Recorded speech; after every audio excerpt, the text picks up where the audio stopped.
¿Sí? ¿Se escucha bien? Sí, doctor, buenas noches. Por favor, y buenas noches. ¿Y se puede ver la diapositiva también? ¿Me confirman? Sí, doctor. Ya, perfecto. Listo. Entonces, buenas noches.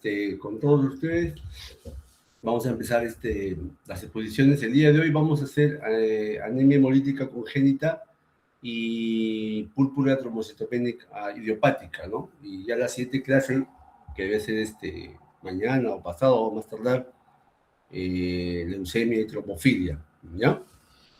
Bueno, es por cuestiones del tiempo, ¿no? Porque no, las exposiciones son muy largas, pues así que hay que tratar de juntar una exposición larga con una corta como para que se pueda entender bien. Bien, vamos a empezar entonces. Ajá, ya. Miren, vamos a empezar con este caso clínico. Ya, así incluso va a venir los exámenes similares, ¿no? Pero no solamente por el examen, sino también porque se entienda. ¿Ya? Miren, este es un paciente de 45 años, un adulto de 45 años, ¿no? Que acude a la emergencia y ahí está resaltado en negrito los síntomas que presenta: malestar general, cefalea y cansancio progresivo en las últimas 2 semanas. Bueno, como yo le decía en el seminario, ¿no? O sea, el malestar general, la cefalea, el cansancio puede ser de muchas enfermedades, pero en este caso vamos a asumir de que está en relación a una enfermedad hematológica que puede ser la anemia, ¿no? Malestar, cefalea y cansancio. Pero podría ser otras enfermedades. Ahora, cuando uno examina al paciente, hay ya un dato más importante, ¿no? La ictericia en piel y mucosas. O sea, ya no solamente los signos de anemia, también aparece ictericia y palidez en conjuntivas, ¿ya? Y una leve esplenomegalia. O sea, ya más signos, más síntomas, ¿no? La esplenomegalia bajo el reborde costal, ¿no? Bueno, cuando uno le hace, entonces hasta ahí nada más con el examen, con la anamnesis, ¿ya? Y la exploración física, o sea, ya tenemos signos de que el paciente tiene una anemia, porque hay malestar, cefalea, cansancio y palidez en conjuntivas, y también hay signos de una ictericia, ¿no? Porque lo podemos visualizar en las escleras, pero además se agrega la esplenomegalia. Entonces ya por ahí nosotros podemos unir esas piezas de rompecabezas y decir, de repente es una anemia hemolítica, ¿no? O sea, es mi primera presunción diagnóstica. Ahora, luego el paciente, cuando le hacemos los análisis, ya tenemos aquí una comprobada la anemia, ya la hemoglobina 8.6, tenemos un volumen corpuscular en el límite 100, reticulocitos elevados, ¿no? Sabiendo que es del 0,5 al 2%, está elevado los reticulocitos. Y en el frótil de sangre periférica, anisopoiquilocitosis, ¿no? Variación en la forma y tamaño. Pero no especifica un tamaño ni una forma, ¿no? Son variación nada más. Otro dato importante es la lactato deshidrogenasa, esa enzima inespecífica de destrucción celular, que se puede ver en muchas enfermedades, ¿no? Pero que está muy elevada en este caso, 1300, cuando sabemos que el valor referencial es menos de 300. La bilirrubina total también está aumentada, ¿no? Es normalmente menor de 1.2. En este caso está aumentada la indirecta, ¿no? Cuando sabemos que es menos de 0,8, está elevada la indirecta. Entonces aquí, y la aptolobina, que es una proteína que se une a la hemoglobina, está disminuida. Eso lo hemos visto en el seminario, ¿no? Entonces, de ahí ya tenemos datos directos de que hay una actividad hemolítica, ¿ya? Pero lo vamos a ir desmenuzando. Así se presenta el caso, así ya llega la emergencia. Entonces, hacemos el resumen, ahí están todos los datos principales, el resumen de lo más resaltante y positivo del caso, ¿no? Tanto de anamnesis, examen físico y laboratorio. Estos son todos los datos que han estado resaltados en el caso anterior, ¿de acuerdo? Entonces, estos datos nos van a servir para nosotros poder armar nuestros problemas de salud, la presunción diagnóstica, aproximarnos al diagnóstico, ¿ya? Entonces, con estos datos nosotros decimos, ¿hay signos de anemia moderada? Sí, ¿no? Signos de anemia moderada porque pues tiene más de 8 todavía, ¿no es cierto? Y datos de que es una anemia hiperregenerativa, entonces aquí ingresa otro dato, ¿no es cierto? Hiperregenerativa, pero que tiene relación, ¿ya? Con los reticulocitos, eso les había dicho, ¿no es cierto? Hay dos clases de anemia, A regenerativa e hiperregenerativa. La A regenerativa, los reticulocitos están disminuidos, como por ejemplo en las anemias carenciales de hierro, o como por ejemplo en las leucemias, ¿no? Enfermedades que afectan la médula ósea, están disminuidos. En el otro caso, en el otro extremo, como en el caso de acá, están aumentadas, ¿no? Hay anemia hiperregenerativa y los reticulocitos están elevados, ¿no? Entonces, le doy el dato que ya también he mencionado en el seminario. Los reticulocitos aumentan, ¿no? Los reticulocitos aumentan en tres situaciones. La principal, que es lo que tenemos que rescatar el día de hoy, es la hemólisis, ¿ya? Esto es lo principal. También en pérdidas sanguíneas, ¿no? Por ejemplo, una hematemesis, una hemoptisis, y también cuando el paciente tiene, cuando está recibiendo tratamiento con hierro, ¿no? En el caso de la anemia ferropénica. Ahí se ve después de unos días el aumento de los reticulocitos. Pero esto es lo primero que tenemos que pensar, hemólisis. Aumento de reticulocitos, hemólisis. Ya, esté o no el paciente ictérico, tenemos que pensar en hemólisis. Y la anemia se conoce como anemia hiperregenerativa. Entonces, hay anemia en el paciente. Pero esto le vamos a sumar, además, que hay signos de hemólisis activa y aguda, pues no, porque es cuestión de tiempo, reciente. ¿Qué me obliga a pensar en una hemólisis activa? ¿Qué me lleva a pensar en eso? Una LDH muy alta, ¿ya? Que es la proteína, la enzima inespecífica de destrucción celular, una aptoglobina baja, o sea, indica de que hay un componente de hemólisis intravascular, ¿ya? Porque esto es baja cuando la hemólisis es intravascular. Ictericia, bilirrubina indirecta, y aquí tenemos que diferenciarla, ¿no? La bilirrubina indirecta, al igual que la directa, dan ictericia, las dos, pero la bilirrubina, la ictericia por aumento de bilirrubina indirecta, ojo, no da coluria, ¿ya? No confundan, no da coluria, ¿de acuerdo? O sea, si hay coluria, no es bilirrubina indirecta, es la directa, por ejemplo, una obstrucción por cálculos. Pero aquí no hay coluria. Lo que puede haber es, en algunos casos, no en todos, hemoglobinuria. Y la diferencia es en el color de la orina. En la coluria, la orina tiene un tinte anaranjado, tipo caoba, ¿no? Una orina cargada, como cargado, así, que es la coluria, ¿no? En cambio, la hemoglobinuria es una orina oscura, como rojo, pinoso, sangre generalmente, pues, ¿no? Así. Entonces, en este tipo de bilirrubina indirecta, ¿no? No hay coluria, pero sí hay hemoglobinuria, ¿ya? Para diferenciarlo. Bueno, y la esplenomegalia, pues que esto indica que el vaso está destruyendo glóbulos rojos, ¿no? Está activo el vaso, por eso crece. Y crece en cualquier tipo de hemólisis, ¿no? Puede ser una esplenomegalia masiva, puede ser una esplenomegalia leve, moderada, pero hay esplenomegalia. Entonces, nosotros tenemos signos de anemia y signos de hemólisis, ¿ya? Por estos datos de acá. Por lo tanto, yo concluyo que estoy frente a un caso de una anemia hemolítica. Y aguda porque, bueno, el caso dice que es en cuestión de semanas, ¿no? Aguda, ¿de acuerdo? Entonces, hay anemia hemolítica.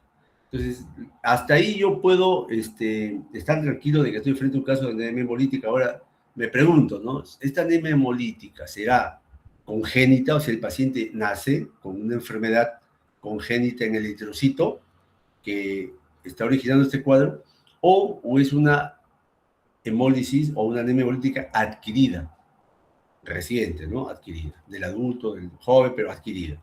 Son dos nada más, pues, ¿no? Congénita o adquirida. Entonces, ¿qué pistas, qué datos me van a ayudar a poder diferenciarla? Entonces, algunas pistas, ¿no? Bueno, la edad. Generalmente cuando el paciente presenta en edad joven, adulta, ¿no? Entonces, esto me hace pensar que se trata de una anemia adquirida, ¿no? Porque cuando son muy jóvenes, son niños, y tienen cuadros a repetición, ya eso me habla de que es una anemia congénita. O cuando hay familiares afectados, ¿no? De repente otros hermanos, padres, como hay los casos. Entonces, aquí es importante la historia clínica. Si no hay antecedentes familiares, ni en el mismo paciente, de la primera vez y tiene una edad adulta, entonces lo más probable es que sea una hemólisis adquirida. Ya, clínica aguda porque es reciente, ¿no? La esplenomegalia solamente va a decir que hay destrucción extravascular en el vaso, ¿no? Como mecanismo principal. Ahora, en este caso no hay antecedentes genéticos ni hallazgos clínicos típicos de enfermedades hereditarias. Porque si el paciente tuviera, por ejemplo, una enfermedad hereditaria congénita, estuviera alterada, por ejemplo, la membrana del glóbulo rojo y tendríamos, en el caso de frotis, esferocitos. Nuestro frotis del paciente no dice esferocitos. Entonces, no hay alteración de la forma del glóbulo rojo. No hay esferocitos, no hay acantocitos, no hay estomatocitos, ¿no? O sea, no, descartado, ¿no? El otro puede ser que la hemoglobina del paciente esté mal, también nace pues con alteración en las cadenas, beta, por ejemplo, las talasemias, pero aquí también se acompaña de un volumen corpuscular disminuido, microcitosis, ¿no? O sea, es una anemia microcítica, y el paciente no tenía anemia microcítica. La edad también tiene que ser jóvenes, ¿no? Ya alteraciones óseas, deformidades óseas, no hay en este paciente.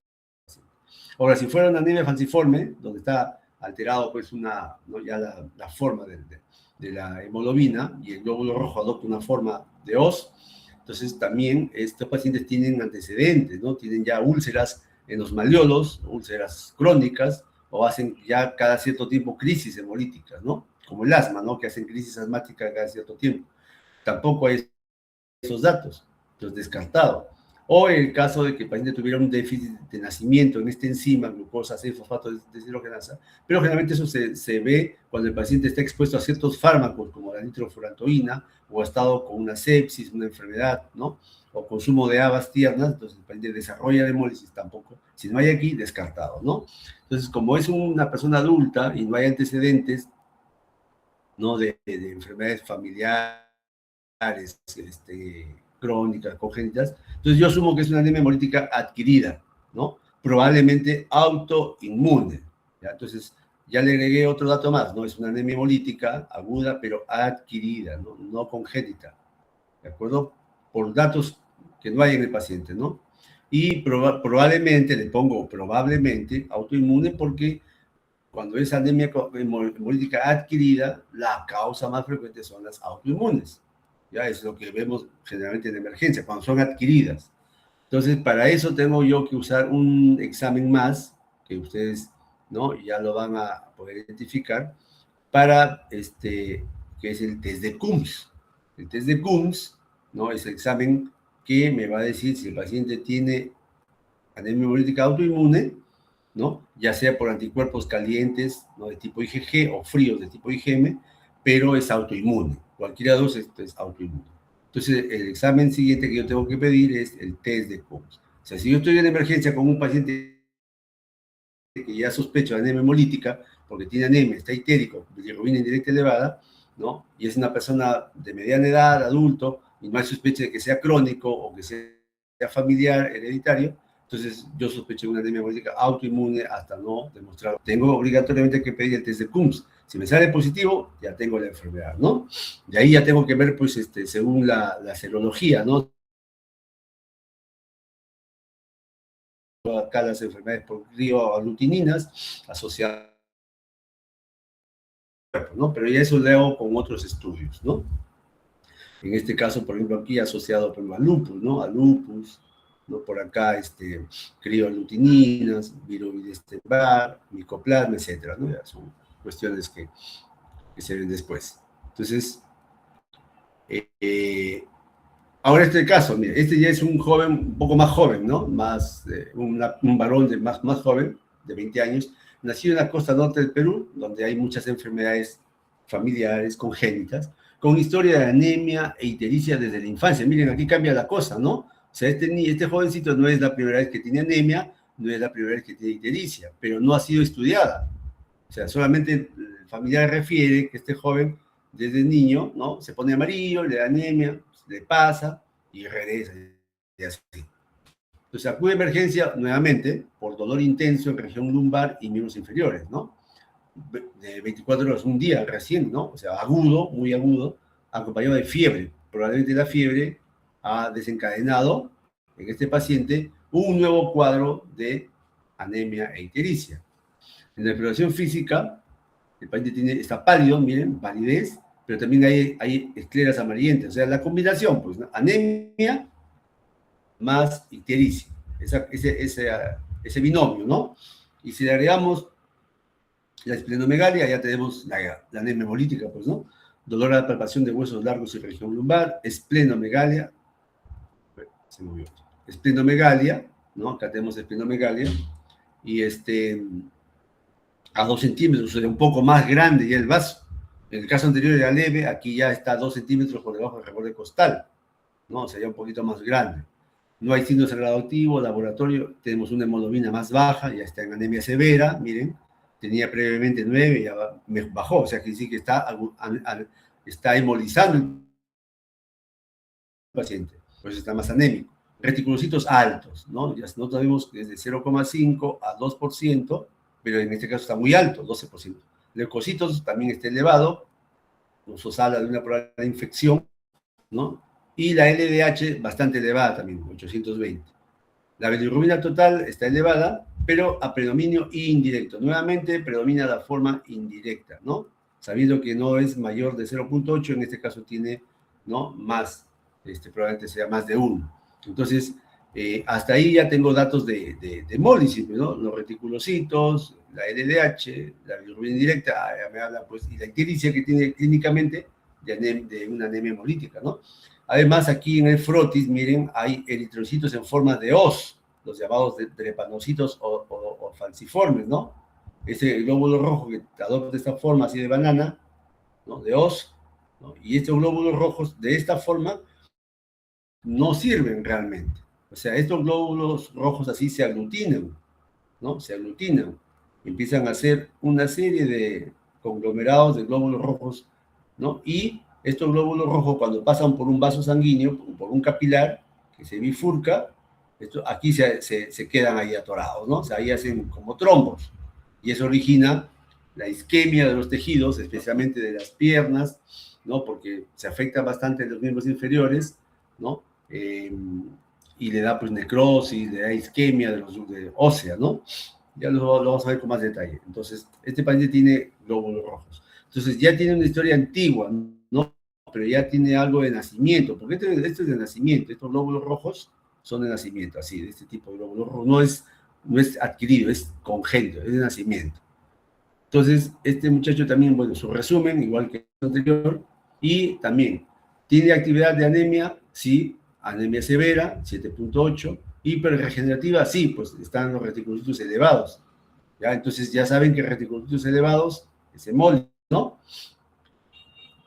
O hiperregenerativa también, pues, ¿no? Solamente elevan en la hemólisis, generalmente la hemólisis, pero nos habla de una anemia hiperregenerativa, quiere decir que la médula sí está funcionando, la médula sí está produciendo glóbulos rojos como compensación, ¿no? Y eso se refleja en el aumento de los reticulocitos. De hemólisis activa aguda, también la LDH muy alta, ictericia, predominio bilirrubina indirecta y esplenomegalia, ¿no? Entonces ahí tenemos nuevamente el binomio, ¿no? Anemia, ictericia, pero esta vez esplenomegalia, ¿no? Esto ya habla más de cronicidad, de tiempo. O sea, cuando la esplenomegalia es marcada, el paciente tiene un vaso grande, ¿no? Entonces, más la ictericia y la anemia, ya esto habla de cronicidad. ¿Y quiénes son crónicas? Las anemias hemolíticas congénitas, pues porque nacen así. ¿Ya? Entonces, aquí tenemos una anemia hemolítica aguda, sí, pues aguda, es un proceso agudo, pero en un paciente que tiene una enfermedad crónica. ¿Ya? Entonces, algunos dicen anemia hemolítica crónica reagudizada, también es válido. Pistas, ¿no? Es joven, ¿no? Ya tiene clínica crónica reagudizada, hay esplenomegalia, antecedentes de enfermedad crónica desde la infancia, dolor intenso, tipo, ¿no? Vaso-oclusivo, le decía, los glóbulos rojos falciformes ocluyen los vasos, no pueden pasar así aglutinados y generan dolor óseo de tipo isquémico, muy intenso. En este caso ya podemos evidenciar una alteración congénita de nacimiento de la membrana del glóbulo rojo. Esto está en el frotis, ¿no? Hay esferocitos. Ese glóbulo rojo redondito, ¿ya? Es un glóbulo rojo que se ha alterado su membrana, la forma de la membrana, porque le falta proteínas, esa membrana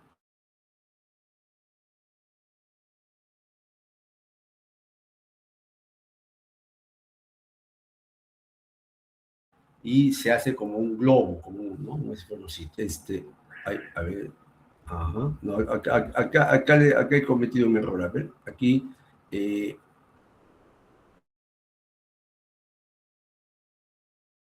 yo le decía, no, en el frotis puede haber una alteración, este era un ejemplo, ¿no? Por ejemplo, esferocitos, ¿no? No, no es error, esferocitos, por ejemplo. O sea, cuando uno ve, a diferencia de las adquiridas, el frotis generalmente no revela alteración en la forma, pero en este caso, sí, ¿no? Puede haber alteración en la forma, puede haber esferocitosis, puede haber acantocitos, puede haber, pero en este caso hay eritrocitos falciformes, ¿no?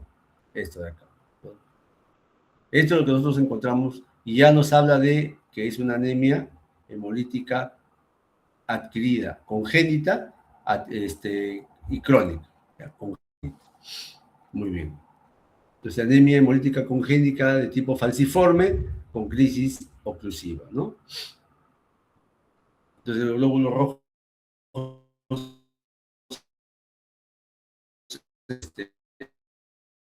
hipoxia, estos se vuelven rígidos, forman polímeros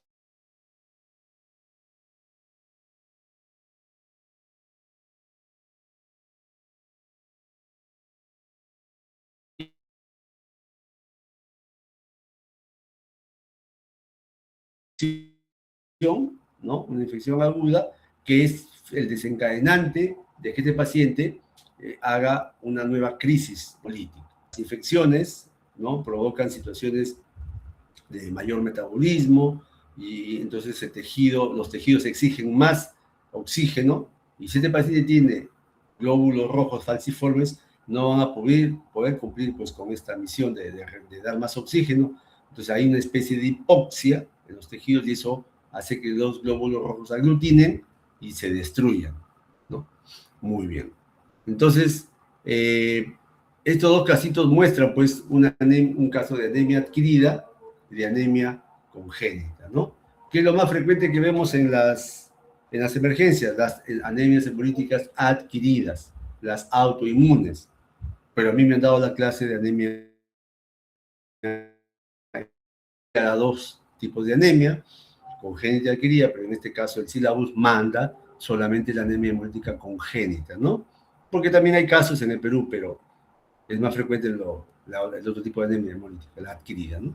Bueno, algunas generalidades que ustedes ya deben recordar, ¿no? Cuando uno habla de hemólisis, primero de hemólisis, quiere decir que los glóbulos rojos se destruyen generalmente antes de los 100 días, ¿no? Sabiendo que su vida media normal es de 120 días, los glóbulos rojos se destruyen antes de los 100 días. Ya, este dato tiene que ser importante. No hay forma nosotros de medir los glóbulos rojos, ¿no? O sea, se hace a través de estudios muy especializados. Pero los estudios que han hecho han medido los glóbulos rojos y viven, pues algunos viven 7 días, se hemolizan a los 7 días, otros a los 15, a los 20, bueno, pero la cosa es que es antes de los 100 días, ¿no? Eso lo han hecho con marcadores radioactivos, que los glóbulos rojos viven menos, ¿no?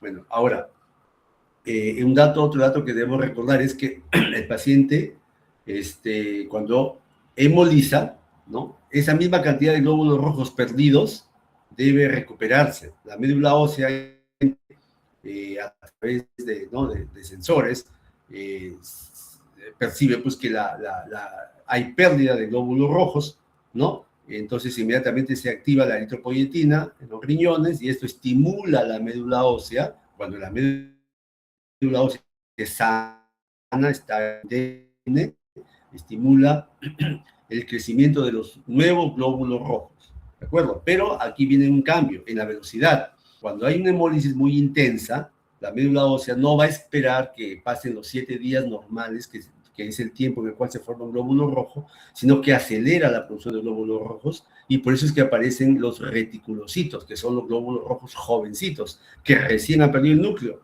pero tienen menos hemoglobina que un glóbulo rojo mayor. Sin embargo, con esos reticulocitos trata de enviar oxígeno, ¿no? A los tejidos. Entonces, ¿sí? Como un ejemplo, si es que se pierden mil glóbulos rojos, la médula debe producir nuevos 1000 glóbulos rojos, ¿no? Pero ¿qué pasa cuando la pérdida no se compensa con la forma de los glóbulos rojos? Es decir, se pierden 1000 y solamente se forman 500. O sea, va a haber un desbalance, va a haber un desequilibrio. Cuando hay ese desequilibrio, entonces, cuando la médula ósea no puede compensar los glóbulos rojos destruidos, aparece entonces la anemia. ¿Ya? Aparece la anemia. Entonces, ahí hablamos de anemia hemolítica, cuando la médula ósea no es capaz de compensar la pérdida completa de los glóbulos rojos, ¿no? Entonces, ahí aparece la anemia hemolítica. Y hay dos formas, ¿no? De dónde se destruyen, sobre todo, aguda, crónica, adquirida, congénita. Hay una tercera clasificación, ¿no? Que se basa en los mecanismos donde se destruye el glóbulo rojo. Si el glóbulo rojo se destruye dentro de un vaso sanguíneo, atentos, entonces dentro de un vaso sanguíneo, hemólisis intravascular. Ejemplo, ¿no? El puede producir dentro de los vasos sanguíneos, de las arterias, de las venas, hemólisis. Esa es una hemólisis aguda. Y como es una hemólisis aguda, es intensa, los glóbulos rojos se liberan rompen los glóbulos rojos, la toxina del veneno de la araña, una serpiente, rompe esos glóbulos rojos, hemoliza los glóbulos rojos, se libera la hemoglobina, y esa hemoglobina se aprecia después en la orina de color rojo, como hemoglobinuria. Eso ocurre cuando la hemólisis es intravascular, ¿no? Cuando es extravascular, al vaso, no al vaso de tomar, sino vaso con Z, ¿no?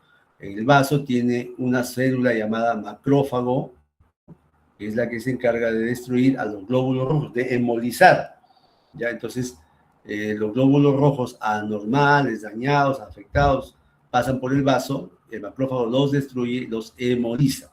¿Cuál de todos los mecanismos es el principal? El extravascular, ¿ya? Este es el que generalmente se observa, este mecanismo. Ya tiene sus formas también que nos hablan, ¿no? Entonces, por ejemplo, este no produce hemoglobinuria, ¿no? No produce coluria, ¿ya? Ambos producen ictericia, pero... perdón.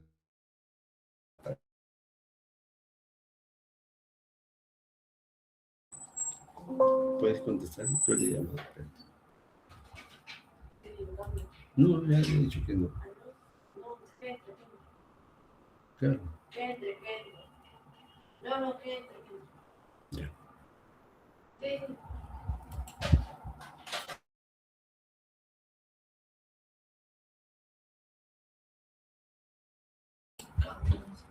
Ya. Disculpen, no, que justo estaba. Quedamos aquí. Ya, entonces, a ver, nos quedamos en esto, ¿no? Ya. Entonces, les decía que había dos mecanismos que explicaban también la destrucción, ¿no? El intravascular se acompaña de hemoglobinuria, y aquí es donde la LDH, ¿no? Se eleva más que en la extravascular. En la extravascular también se eleva la LDH, pero ¿dónde se eleva más? En la hemólisis intravascular. La aptoglobina, ¿dónde desciende más? Aquí. Aptoglobina desciende más, porque aquí se libera la hemoglobina, pues en el intravascular. La aptoglobina actúa ahí. En la extravascular no, casi no, muy poco. Bueno, lo voy a explicar también. Entonces, la etiología, que es lo que vamos a ver nosotros el día de hoy, ¿no? Entonces, puede ser adquirida, ¿no es cierto? Generalmente esto no tiene nada que ver con el glóbulo rojo, sino con lo que rodea el glóbulo rojo. Puede ser una inmunoglobulina, puede ser una toxina, por ejemplo, ¿no? Que afecta al glóbulo rojo. En cambio, en la anemia hemolítica congénita o hereditaria, aquí sí hay compromiso del glóbulo rojo. Aquí está afectado la membrana, o la hemoglobina, o la enzima del glóbulo rojo. Así nace la persona. ¿Ya? Entonces, eso lo vamos a ver ya con más detalle. Bien, aquí nada más para mostrar lo que les decía. La hemólisis se acompaña de aumento de reticulocitos, ¿de acuerdo? Y otros parámetros que ya lo hemos visto. Anemia hiper o llamada también regenerativa o hiperregenerativa, ¿ya? La hemólisis. Cuando hay hemorragia también aumentan los reticulocitos, pero no ocurren los otros cambios, como por ejemplo la bilirrubina, el LDH, no. Solamente aumento de reticulocitos, ¿no? En las hemorragias agudas crónicas, ¿no? Pero de estos dos, la hemólisis es la que nosotros vamos a pensar cuando hay reticulocitos aumentados, ¿ya? Muy bien. Entonces, aquí nada más, esto para mostrar el reticulocito, ¿no? Que es la célula previa al glóbulo rojo. Y observen una cosa, es más grande, ¿de acuerdo? Es más grande. Por eso que cuando hay aumento de reticulocitos, el BCM puede estar aumentado, o sea, puede ser una anemia macrocítica, ¿ya? No es megaloblástica, ¿ya? Tampoco por otras causas. Generalmente solo ve el tamaño más grande del reticulocito, el BCM, ¿no? Pero en el frotis es donde uno realmente ve si es reticulocito o es glóbulo rojo adulto, macrocito. El frotis es el que nos diferencia. En el frotis va a decir aumento de reticulocitos. Entonces por eso que el BCM estaba elevado, ¿ya? Pues a veces hay confusión, dicen. Tiene reticulocitos elevados, pero también tiene BCM elevado. Piensan en anemia megaloblástica. No, no es anemia megaloblástica. Es el reticulocito que el equipo automatizado lo lee como si fuera una célula grande. Ya. Muy bien. Entonces, el glóbulo rojo, les decía, se destruye en los macrófagos del vaso o dentro de los vasos sanguíneos, en el intravascular.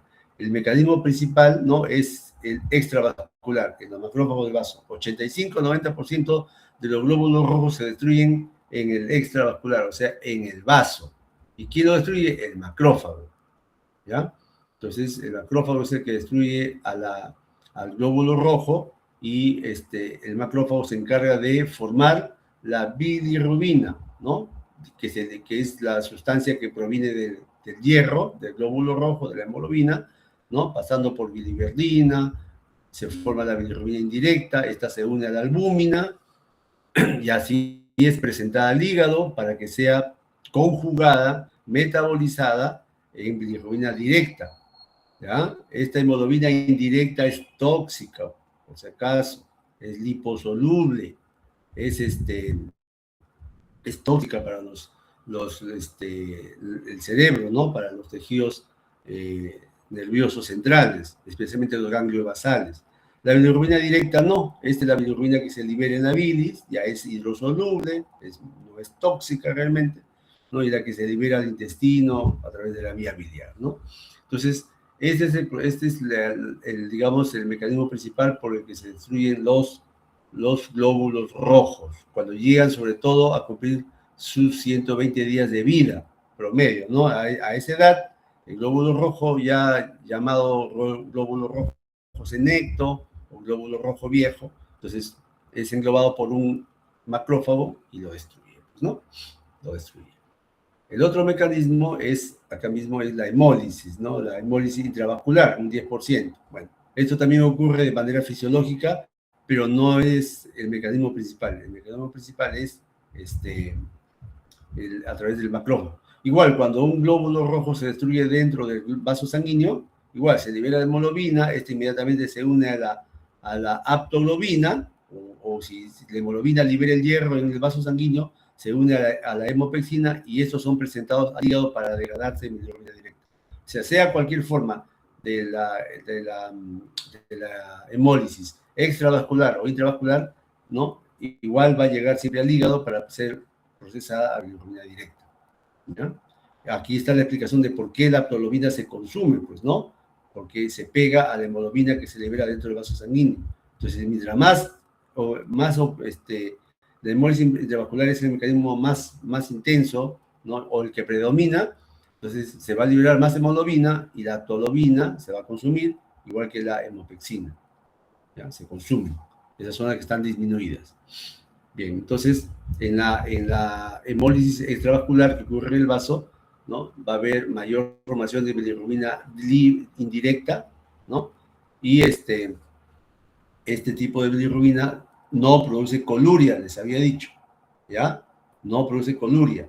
Por lo tanto, tengan mucho cuidado, ¿no? Si es que les ponen por ahí, en el caso clínico, que el paciente tiene coluria, y no vayan a marcar, pues, que coluria es, digamos, parte del espectro clínico de la hemólisis intravascular, ¿ya? No lo es. ¿De acuerdo? Muy bien. El otro mecanismo, la hemólisis intravascular, sí, ¿no? Como se libera dentro de los vasos sanguíneos, va a consumir la aptolobina o la hemopexina, y cuando hay mucha hemoglobina liberada y se consumió ya toda la aptolobina, el resto de hemoglobina que no puede ser unida se va a eliminar por el riñón en forma de hemoglobinuria, una orina oscura. Mire. Esto es hemoglobinuria, no es coluria. Es una orina que puede incluso ser más oscura, como sangre, o rojo vino, ¿no? Y el hierro que no se elimina se deposita en las células renales que van a ser eliminadas por la orina, ¿no? Hemosideриnuria se llama eso. Entonces, en la hemólisis intravascular es más característico el gran aumento de la LDH, más que la extravascular. Aquí aumenta más la LDH. Y siempre se va a consumir la aptolobina y la hemopexina. Este es propio de la hemólisis intravascular. ¿Ya? Son las características diferentes. Pues.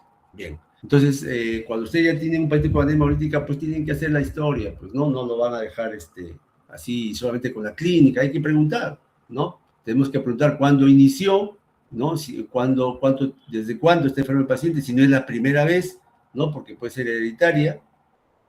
Preguntar si hay antecedentes, ¿no? De astenia, ictericia, si ya no es la primera vez, ¿no? De repente antecedentes familiares, o sea, o de astenia, ictericia, ¿no? Preguntar si el paciente siempre sufre dolor abdominal, o cálculos, ¿no? Porque estos pacientes que tienen hemólisis desde nacimiento, o sea, las hemólisis congénitas, siempre tienden a formar cálculos. ¿Por qué? Porque siempre están procesando bilirrubina, pues, ¿no? Indirecta a directa, indirecta, y se forma más bilirrubina directa también, y esto se deposita como cálculos. Entonces, estos pacientitos suelen presentar, y a veces vienen así a la emergencia, ¿no? Como un cálculo que debe ser operado, cálculo de la vesícula, y se descubre que tiene hemólisis crónica, ¿no? Fármacos que pueden emplear, con los que nacen con deficiencia enzimática, fármacos, ¿no? Como la nitrofuratoína, algunos que viajan y degenera, pues, nuevamente una crisis hemolítica, pacientes que han tenido cirugía vascular o cardíaca, porque también ahí los glóbulos rojos chocan con esos prótesis que le ponen a los pacientes en las válvulas, con el corazón, y se destruyen, ¿no? O hemorragias también, ¿no? Y la orina es importantísimo preguntar, ¿no? Acá ustedes tienen que preguntar, diferenciar con la coluria de la hemoglobinuria, o sea, preguntar el color de la orina, pues. Si el paciente dice que el color de la orina está normal, entonces se anota eso. Si dice que está muy amarillo, como té cargado, como naranjado, así, eso es coluria, eso no es ictericia, hemolítica, ¿no? Muy bien. Ahora,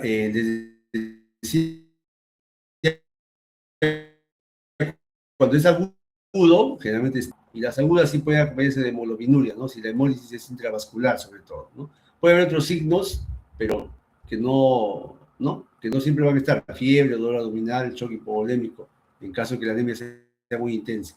Cuando es crónica, ahí está la triada, ¿no? Ictericia prehepática, o sea, por bilirrubina indirecta, anemia, ¿no? De cualquier grado, y esplenomegalia. Generalmente la esplenomegalia aquí es un poco más grande el vaso que en las agudas, ¿no? Pero además se acompaña de alteraciones óseas, porque estas personas nacen a veces nacen así, y con el paso del tiempo hacen alteraciones del cráneo, hacen úlceras, forman cálculos, ¿no? Insuficiencia renal, por el hierro, ¿no? Y estos pacientes también suelen desarrollar cada cierto tiempo crisis hemolíticas, ¿no? O sea, siempre están enfermándose. Bien, así se presentan en la ictericia, ¿no? En las escleras, no lo confundan, en las conjuntivas vemos palidez, en las escleras vemos ictericia. La palma hepática, la palma también nos ayuda a diferenciar, y el color de la orina. Esto es hemoglobinuria, ¿ya? No es coluria esto es oscuro. En los crónicos ya el vaso es un poco más grande. Miren, aquí un paciente que le han marcado el vaso, es un vaso grande ya, que llega casi al nivel del ombligo, ¿no? Alteraciones en el cráneo, úlceras mariolares, una ictericia crónica, siempre viven con los ojos amarillos, o cada cierto tiempo se incrementa más, úlceras, bueno, cálculos en los pacientes que tienen anemias congénitas, crónicas, ¿no? Entonces, estos pacientes, bueno, los pacientes con talasemia, este es casi característico de la talasemia, ¿no? Los pacientes con talasemia tienen siempre tendencia a hacer cálculos, ¿no? Porque estos pacientes siempre tienen esplenomegalia, se destruyen bastante glóbulos rojos, se procesa la bilirrubina, y ese exceso de bilirrubina se precipita como cálculos. A ver, para que no se confunda, ¿no? En la ictericia, en la anemia hemolítica, la que aumenta es la bilirrubina indirecta. Pero, ojo que esta bilirrubina indirecta va al hígado, ¿no es cierto? Recibe más carga de bilirrubina indirecta. Por lo tanto, procesa bilirrubina directa también aumentada, ¿no? Pero no es lo que vamos a buscar nosotros, sino que esta mayor cantidad de bilirrubina directa va a la bilis y puede procesarse como cálculos, ¿ya? Pero lo que nosotros buscamos en la anemia hemolítica es esto, aumento de bilirrubina indirecta, no la directa, ¿ya? La indirecta, sino que esta bilirrubina directa proviene de esta bilirrubina indirecta, pues, la directa, ¿ya? No se vayan a confundir. Muy bien. Entonces, piden ustedes su hemograma en emergencia, piden sus reticulocitos para ver si están aumentados, ¿no? Piden un frotis de sangre periférica para ver si hay esferocitos, si hay drepanocitos, ¿no? Si hay alteración en la forma, que ya me hable de una anemia congénita. Y piden los marcadores biológicos de hemólisis, bilirrubina indirecta, LDH, aptolobina, y el famoso test de Coombs para ver si es autoinmune, ¿no? Si es positivo, autoinmune. Miren, esos son los análisis que hay en toda emergencia. Cuando ustedes sean internos de medicina y le venga un paciente con anemia, que viene cansado, fatigado, con 7 de hemoglobina, y ustedes lo examinan, las escleras, ¿no? Como buenos alumnos de la San Martín, examinan escleras y dicen, está itérico, ya, al toque, anemia más ictericia, sospecha de anemia hemolítica. Y le piden toda su batería de análisis, ¿no? Y si están aumentados los reticulocitos, ya, anemia hemolítica. Si está aumentada la bilirrubina indirecta, ya, anemia hemolítica, bacán, ¿no? Y le piden un frotis para ver la forma. Eso, el frotis a veces demora horas, pero le van pidiendo su frotis. Y el test de Coombs es casi inmediato, ¿no? Porque si es adulto, y ustedes dicen, esto más parece una anemia adquirida, no es un niño, no tiene antecedentes, entonces ustedes tienen que descartar la anemia hemolítica autoinmune, ¿ya? Entonces le piden su test de Coombs. Entonces, con eso ustedes ya han hecho bastante para hacer el diagnóstico. Y ya, pues, entonces se van a caracterizar como buenos internos de medicina, pues, ¿no? Si no piden test de Coombs, fritos. Porque alguien le va a decir, oye, ¿por qué no pediste test de Coombs? Me olvidé, no lo pensé. No, pues, piensen desde un inicio. Ahí por eso le pongo esos análisis, ¿ya? No le estoy colocando análisis sofisticados. No le estoy pidiendo test de fragilidad osmótica, no le estoy pidiendo electroforesis, que también son para ya el diagnóstico etiológico de las anemias congénitas. No le estoy pidiendo biopsia de médula ósea, le estoy pidiendo análisis sencillos, reticulocitos, hemograma, frotis, perfil hepático, LDH y test de Coombs. El perfil hepático para ver bilirrubina, pues, ¿no? Muy bien.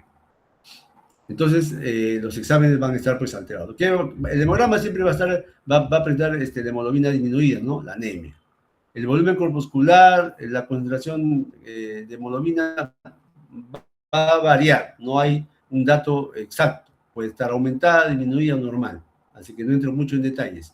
Lo que sí va a estar aumentado siempre, los reticulocitos, ¿ya? Generalmente mayor de 120.000. Pues eso que nos dice que su médula ósea está regenerando. Hay hiperplasia eritroide en la médula ósea, es una anemia regenerativa y es un buen marcador de hemólisis. Listo.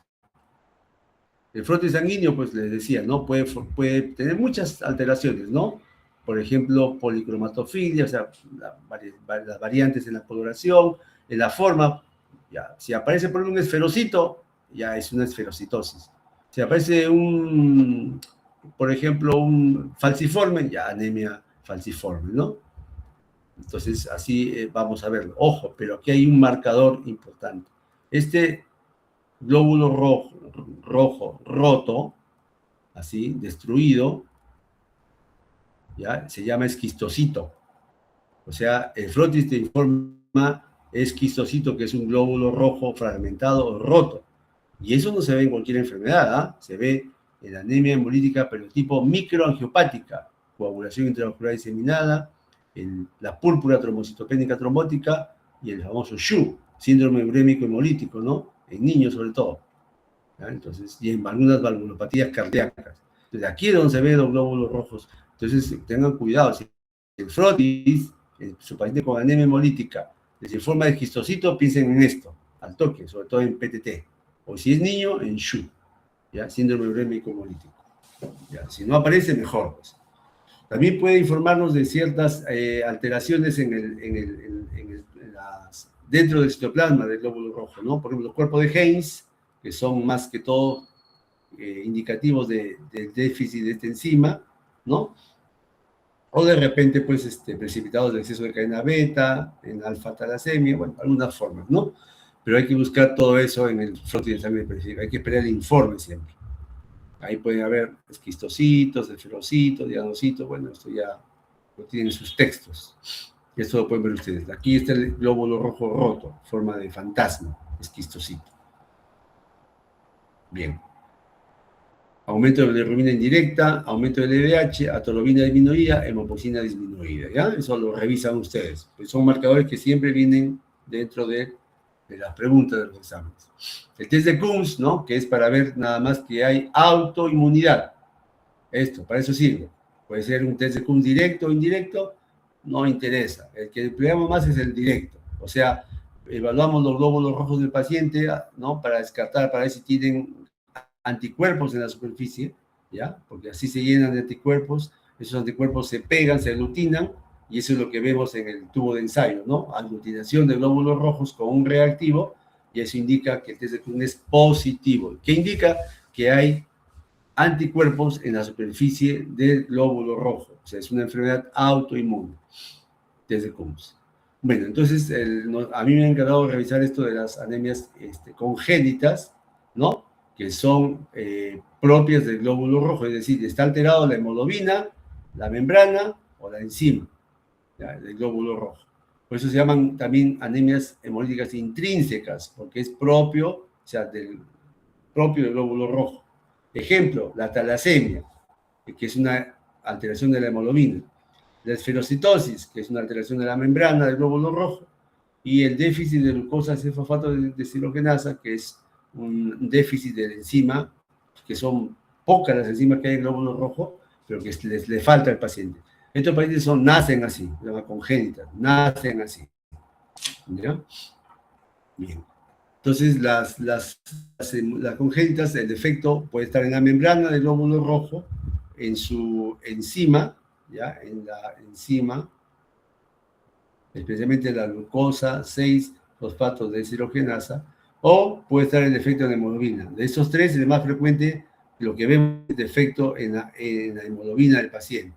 O sea, no se forma adecuadamente la hemoglobina, así nacen. Bien, entonces un glóbulo rojo va a tener solamente, se va a componer de membrana, ¿no? Hemoglobina y la enzima, principalmente. Dos enzimas tiene, pero esta es la principal. No tiene núcleo, no tiene ribosomas, no tiene mitocondrias, ¿no es cierto? Su función, ¿no? Este glóbulo rojo se ha sacrificado perdiendo su núcleo para que sea una célula que contenga la hemoglobina, ¿no? La mayor cantidad de hemoglobina. Muy bien. Entonces, en algunos pacientes, algunas personas nacen con defectos de la membrana del glóbulo rojo, mutaciones en estas proteínas que son parte de la superficie de la membrana, la banda 3, la anquilina y la espectrina, ¿no? Acá está la banda 3, que es una proteína de superficie hacia el exterior. La anquilina, miren que sirve de puente de esta proteína con estas proteínas llamadas espectrinas, que son como sogas y que le dan la forma del glóbulo rojo, le dan esa capacidad de poder deformarse para pasar por los capilares sin romperse, ¿no? Le dan esa flexibilidad que solamente lo tiene el glóbulo rojo, ¿no? Pero esto es gracias a estas proteínas, ¿no? La banda 3, anquilina y espectrina principalmente. Entonces, en algunas personas nacen con déficit de estas proteínas, ¿no? La banda 3, anquilina o espectrina, o la beta-espectrina, ¿no? Entonces, nacen así. ¿Y cuál es la consecuencia de que nacen con defectos, mutaciones en esas proteínas? Pues que adquieren formas diferentes. Este es un glóbulo rojo normal, miren, forma de disco, ¿no? Bicóncavo, ¿no? Con hueco acá en el centro. No tiene unos en forma de boca, ¿no? Etcétera. O sea, estos glóbulos rojos son anormales todititos, del B hasta la F. Y esos glóbulos rojos, cuando pasan por el vaso, los macrófagos lo detectan como glóbulos rojos anormales y lo destruyen. Y si son miles de estos glóbulos rojos anormales, pues va a haber una anemia hemolítica. ¿ya? Entonces, de esta forma los glóbulos rojos no pueden vivir, no pueden pasar por, el macrófago del vaso no les los destruye, ¿no? No los deja pasar. Muy bien. Entonces, cogemos solamente un tipo de enfermedad que compromete la membrana, que es la esferocitosis, ¿ya? Entonces, como es una enfermedad que produce anemia hemolítica crónica, porque es de nacimiento, entonces va a estar casi la triada, ¿no? Ictericia, anemia y hepatomegalia. Pero además también hacen crisis hemolíticas, ¿no? Aplásticas. O sea, por ejemplo, estos pacientes que nacen así, se exponen a este virus, ¿no? Que en niño provoca infecciones respiratorias, ¿no? Entonces se exponen a este virus y este virus, ¿no? Va a generar una crisis hemolítica en el paciente. Esos glóbulos rojos se van a destruir, ¿no? Y puede generar también crisis megaloblástica. Generalmente pues se acompañan de cálculos y úlceras maleares, ¿no? Maleolares, en los maleolos. En el hemograma, bueno, va a haber cambios en el hemograma, pues no siempre va a haber anemia y reticulocitos aumentados. Esto es lo que más quiero que recuerden, ¿no? Muy bien. En el frontis esferocitos, y bueno, se confirma con una prueba de fragilidad osmótica. El tratamiento es esplenectomía. Ya el paciente que nace con esferocitosis a partir de los 6 años de edad, ¿no? Previamente vacunado contra neumococo, hemófilis y meningococo, le quitan el vaso, se cura, solamente le quitan el vaso, ¿no? Para evitar que haga anemia el paciente, para evitar que haga anemia. Y le dan su ácido fólico y cuando es necesario, sangre, ¿no? Bien. El otro defecto es ya en la enzima, ¿no? La glucosa 6-fosfato deshidrogenasa. Miren, el glóbulo rojo, como les decía, no tiene núcleo, no tiene ribosoma, no tiene mitocondrias. Entonces, ¿de cómo vive el glóbulo rojo? Bueno, felizmente la glucosa ingresa fácilmente al interior del glóbulo rojo y el 90% se metaboliza en ATP, ya que es lo que le da la energía a ese glóbulo rojo durante los 120 días, ¿no? Es como una batería, solo va a durar 120 días nada más, ¿no? Y tiene, a través de la vía lexosa monofosfato, tiene otra vía que produce esta sustancia, la glucosa 6-fosfato deshidrogenasa. ¿Qué esta sustancia, qué tiene de importancia en el glóbulo rojo? Esta sustancia es la que evita que el glóbulo rojo se destruya por acumulación, ¿no? de radicales libres. Como no tiene, ¿no? El resto digamos, de mitocondrias, no tiene los ribosomas. Entonces, esta célula, este glóbulo rojo, se puede llenar interiormente de radicales libres. Pero gracias a esta enzima, esos radicales libres son reducidos, ya son convertidos en radicales no tóxicos. Entonces, esa es la función de esta enzima, la glucosa 6-fosfato deshidrogenasa, durante los 120 días de vida del glóbulo rojo. Pero algunas personas nacen así, les falta la enzima, no tienen, o sea, la enzima no trabaja adecuadamente al 100%, su actividad enzimática está muy disminuida, ¿ya? Entonces, generalmente lo que disminuye es la actividad, porque es una proteína de enzima, pues, pero tiene una actividad muy disminuida, déficit congénito de glucosa 6-fosfato, entonces, como le falta esta enzima, se acumula los radicales libres, como glutatión oxidado, y esto va a originar que el glóbulo rojo se rompa. ¿Ya? Así nace la persona. Pero no va a ocurrir siempre, solamente en ciertas condiciones. Por ejemplo, cuando se ponen estos fármacos, nitrofurantoína, o a infecciones como neumonía, sepsis, fiebre, ¿no? Hipoxemia, o cuando consumen habas tiernas, ¿no? Las habas tiernas tienen una sustancia que va a provocar la destrucción de los glóbulos rojos, ¿no? En esas personas que nacen así, con esta déficit enzimático, las llamadas crisis de favismo, ¿no? En el frontis, cuerpo de Heinz, que son inclusiones, ¿no? De material proteico, ¿no? Y bueno, el diagnóstico se hace hallando la actividad de la enzima, ¿no? Que debe estar disminuida.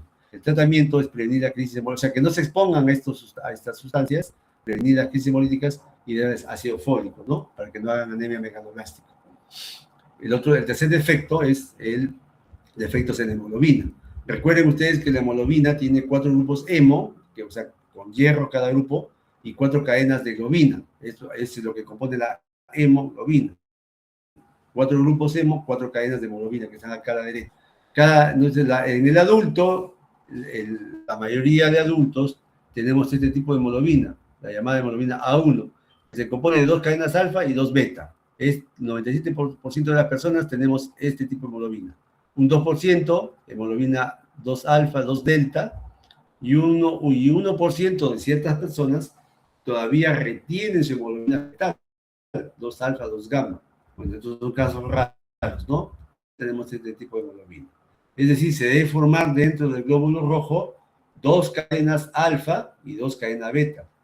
Entonces, algunas personas nacen con un defecto en la formación de las cadenas alfa o beta.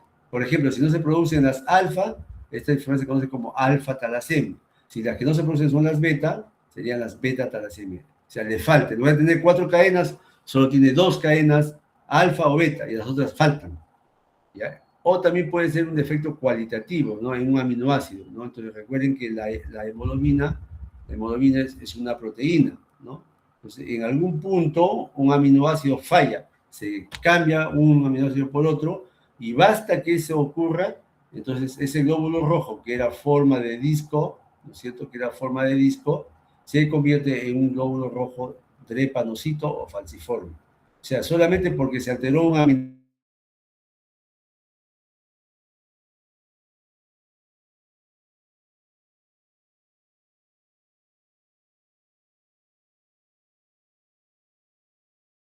o enfermedad crónica de anemia hemolítica, va a estar la triada, anemia, ictericia, hepatosplenomegalia, alteraciones óseas, hemosiderosis, o sea, como acumulación de hierro, ¿no? En el de la talasemia provoca microcitosis, ¿ya? Esto le habíamos dicho en la mañana al grupo, la anemia por déficit de hierro, ¿no es cierto? La ferropénica, en las talasemias, y también en la intoxicación por plomo, ¿no? O la anemia sideroblástica. Ahí disminuye. Pero en este caso, miren, hay microcitosis, pero el hierro está normal, o sea, no es ferropénica. Igual la ferritina es normal. Esto me descarta, ¿no? Eso es lo que puedo yo diferenciar de la anemia ferropénica. ¿Ya? Bueno, el diagnóstico se confirma con electroforesis para ver el tipo de hemoglobina que tiene el paciente, ¿no? Si es A, F o la otra tipo de hemoglobina, ¿no? Y el tratamiento es generalmente aquí es trasplante de médula ósea. También se puede emplear esplenectomía como otra alternativa. El paciente que no pueden conseguir un trasplante de médula ósea, tiene que hacerse esplenectomía y transfundirse sangre. Muy bien. Así nacen estos niños, miren, tienen alteraciones faciales, ¿no? Deformidad facial en el cráneo, úlceras malleolares. Bien. El otro defecto es cuando, como les decía, en un aminoácido nada más, ¿no? Se sustituye el aminoácido glutámico por valina, o sea, en la cadena de la hemoglobina, este aminoácido, llamado ácido glutámico, es sustituido por la valina. Solamente ese cambio pequeño, que parece no significativo, insignificante, hace que la hemoglobina mute a un tipo de hemoglobina llamada hemoglobina S. Entonces, el glóbulo rojo, mientras no esté expuesto a hipoxia, está normal, de forma normal. Está así bicóncavo, ¿no? El glóbulo rojo que todos conocemos. Pero cuando el paciente se somete a episodio de hipoxia, ¿no? Hipoxia de falta de oxígeno, una infección, por ejemplo, que genera una sepsis, ¿no? Entonces, el paciente, cuando se pone estos glóbulos rojos a hipoxia, el glóbulo rojo inmediatamente adopta otra forma. Ya no es bicóncavo, sino de forma de uso, forma de hoz o falciforme. Y estos glóbulos rojos así se aglutinan, forman polímeros, se aglutinan unos con otros y forman así este conglomerado de glóbulos rojos anormales, ¿no? Como se ve acá en el frotis. Y ese glóbulo rojo no atraviesa los capilares, se queda ahí atorado, ¿no? Hace oclusión del vaso y eso genera el dolor intenso que tienen estos pacientes, ¿no? En miembros inferiores, en los huesos, ¿no? Es lo que origina, pues. Puede afectar cualquier tejido realmente, pero puede, ¿no? Paralelamente pues afecta huesos, el mismo vaso, ¿no? Entonces origina crisis dolorosas. Ahí está, ¿no? Entonces los falciformes, miren, se aglutinan y no atraviesan el capilar. ¿No? Entonces ahí provoca pues una crisis oclusiva isquémica. Entonces aquí hay que ver por qué este paciente tiene la triada, pero hace, esto es lo que llama la atención de esta enfermedad, ¿no? Hace crisis vasoclusivas, isquemia de órganos, ¿no? Cualquier órgano realmente. Puede ser el riñón, puede ser el cerebro, puede ser el pulmón, el vaso, puede ser los huesos, ¿no? Donde produce úlceras, necrosis avascular, osteomielitis, deformación ósea, ¿no? El frotis te informa que el paciente tiene drepanocitos, así nos informa el frotis, ya está el diagnóstico prácticamente, pero para confirmarlo se hace electroforesis para ver el tipo de hemoglobina mutada, hemoglobina S. El tratamiento, cuando hay crisis, hay que ponerles hidratación, analgésicos, vacunar al paciente, ¿no? Ciertos medicamentos para movilizar el exceso de hierro. Muy bien. Y estos pacientes tienen estas clínicas, ¿no? Estas manifestaciones clínicas. Úlceras, alteraciones en los pies, manos, miren, por isquemia, se hacen gruesos los dedos, los nudillos, necrosis avascular, ¿no? Que termina en operación, o osteomielitis, ¿no? Hacen osteomielitis y el paciente por casualidad come un alimento contaminado con salmonela, empeora, pues, ¿no? Bien. Entonces, esto es en relación a anemia hemolítica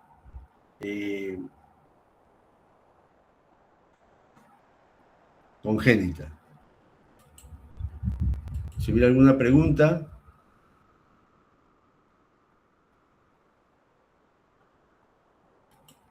Bien.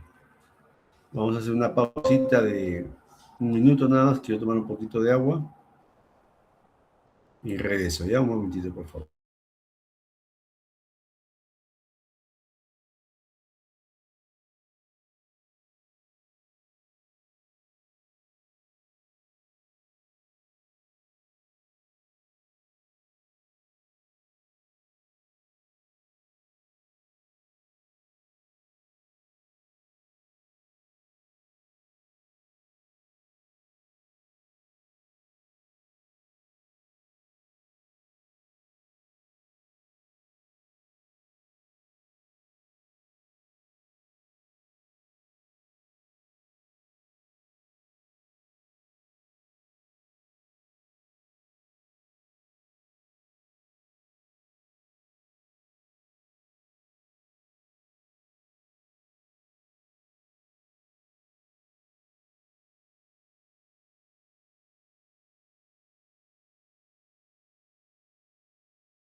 Bien, vamos a continuar. A ver con la... ¿Alguna pregunta de la primera exposición? Muy bien. ¿Se puede ver? Por favor, me confirma para continuar. Sí, doctor, sí se aprecia bien. Listo. Entonces empezamos con el segundo tema. Vamos a ver sobre púrpura trombocitopénica inmune. Bueno, esto asociado pues a disminución de las plaquetas, ¿no? Que es otra de las enfermedades que a veces pasa desapercibida. Yo lo veo diariamente, pues, ¿no? Con los internos de medicina, sobre todo, que pasa desapercibida. No se fijan a veces en el valor de las plaquetas. A pesar que yo siempre les insisto, ¿no? Solamente ven hemoglobina, pero las plaquetas es importante verlas también porque puede haber una enfermedad de fondo. Entonces, cuando uno ve a un paciente que ha sangrado, casi inmediatamente lo asociamos a las plaquetas. Pero hay que recordar que no, las plaquetas no es el único responsable, ¿no? De la hemostasia. La hemostasia es ese proceso fisiológico que hace que la sangre se mantenga en estado líquido, ¿no? Y cuando ocurre una lesión, inmediatamente hay todo un proceso de reparación, ¿no es cierto? Entonces, tiene componentes, ¿no? Entonces, los componentes primero son pues fisiológicos, ¿no? Cuando ocurre un corte por una herida, vasoconstricción, ¿no? Se liberan ciertas sustancias, ¿no? Aquí ingresan ya las plaquetas también como parte de la hemostasia,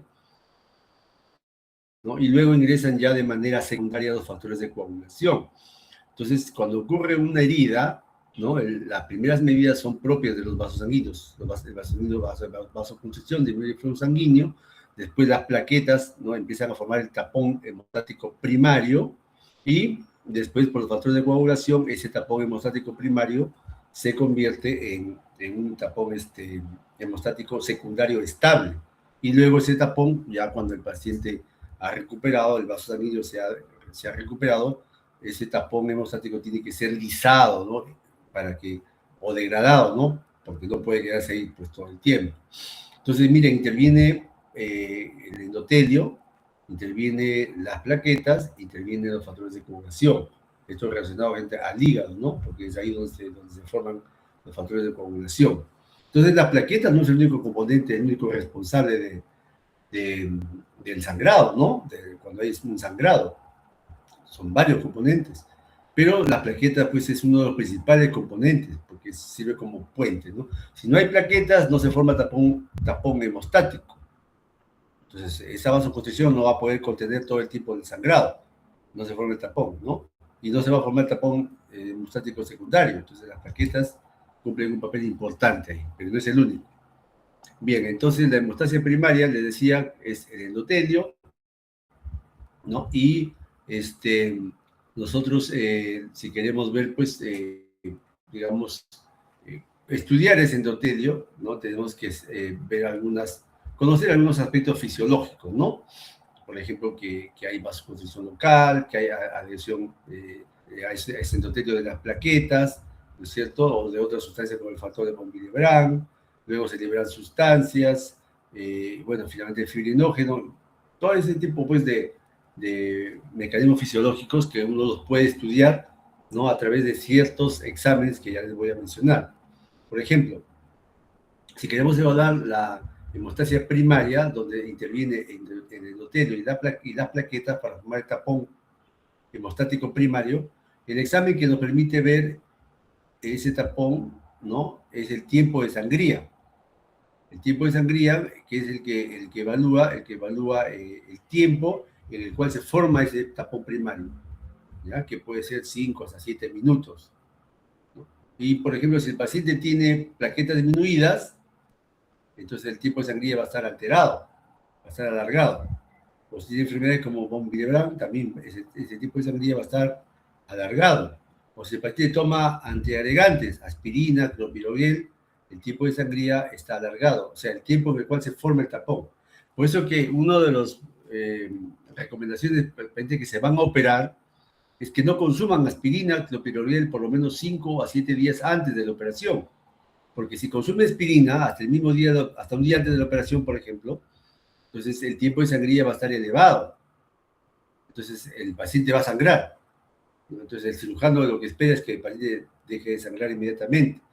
Pero si el tiempo de sangría tiene más de 7 minutos, o sea, 10 minutos, 15 minutos, ese paciente no puede entrar a la sala de operaciones. ¿Ya? Entonces, por eso es que es importante saber, ¿no? O sea, ¿por qué el paciente le suspende la aspirina, no? Porque la aspirina te altera, pues, esta hemostasia primaria y eleva el tiempo de sangría. ¿De acuerdo? Muy bien. La hemostasia secundaria tiene que ver ya con factores de coagulación, el hígado, que es ahí donde se generan la mayoría de factores de coagulación. ¿Ya? Entonces, eso ya saben ustedes que activan, pues, ya la coagulación plasmática o la hemostasia secundaria te activa, pues, las vías intrínseca, la extrínseca, el factor de la vía común, ¿no? El objetivo, pues, es convertir la protrombina en trombina y la trombina transformar el fibrinógeno en fibrina, que es la red estable que cubre el tapón hemostático primario. Con eso se forma el tapón hemostático secundario, que ya es más fuerte, ¿no? Para contener el sangrado. ¿Y qué exámenes medimos o pedimos para evaluar la hemostasia secundaria? El tiempo de protrombina, ¿no es cierto? Con el INR, que mide la vía extrínseca, y el tiempo parcial de tromboplastina activada, que mide la vía intrínseca.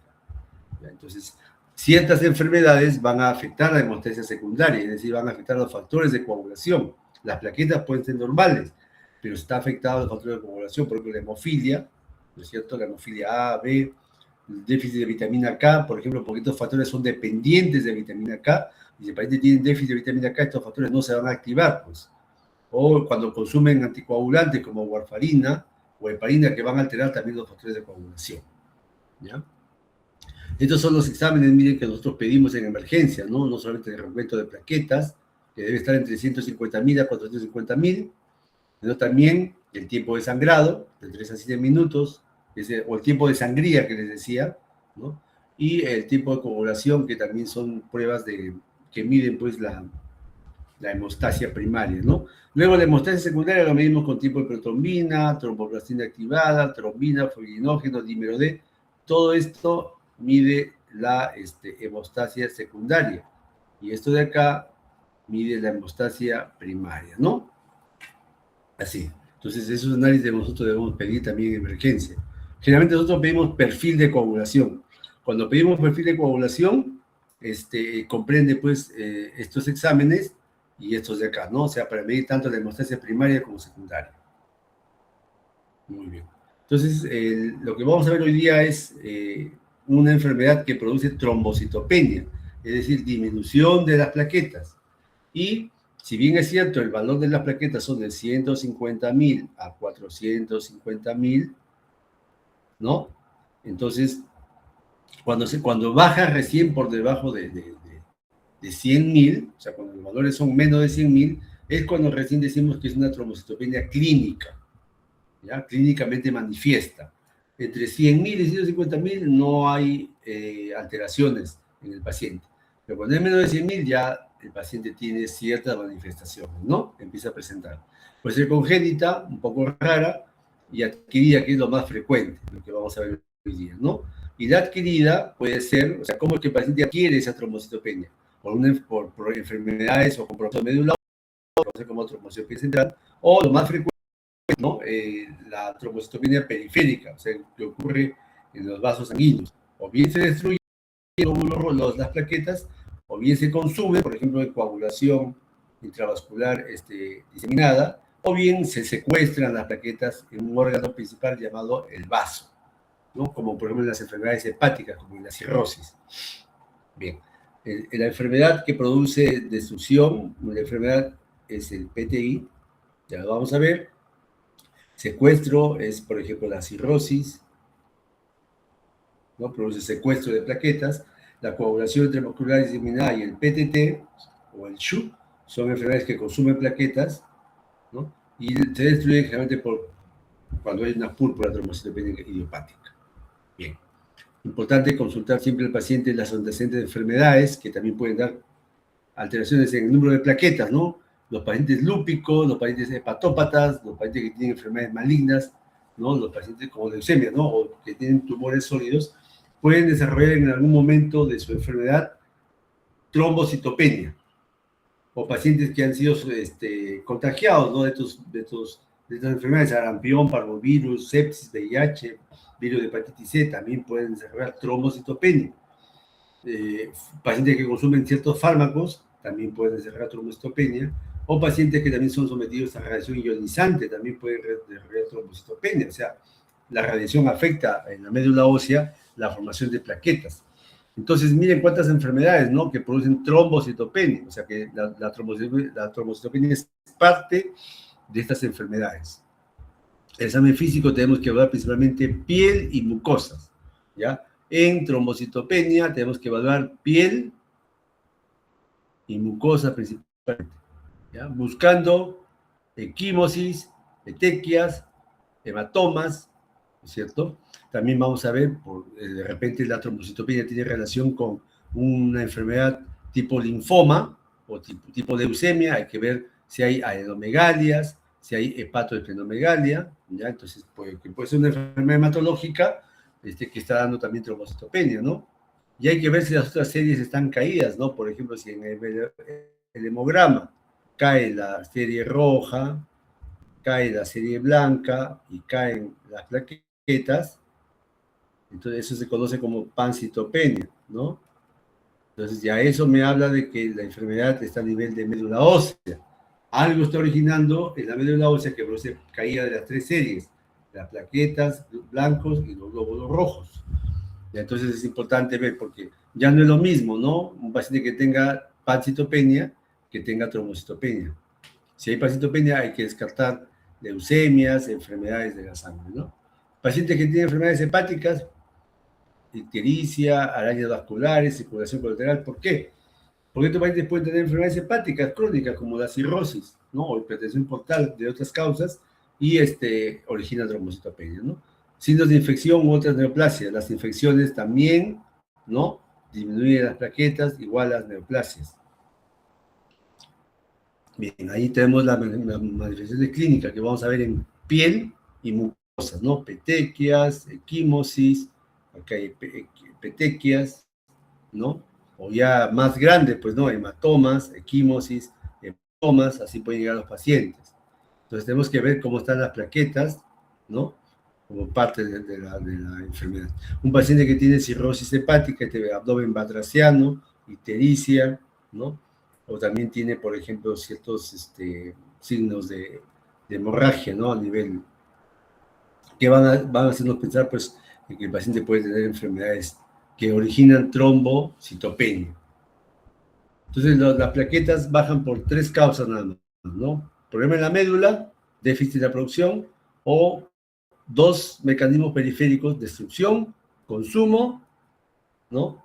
Y un tercer mecanismo, secuestro de plaquetas, ¿ya?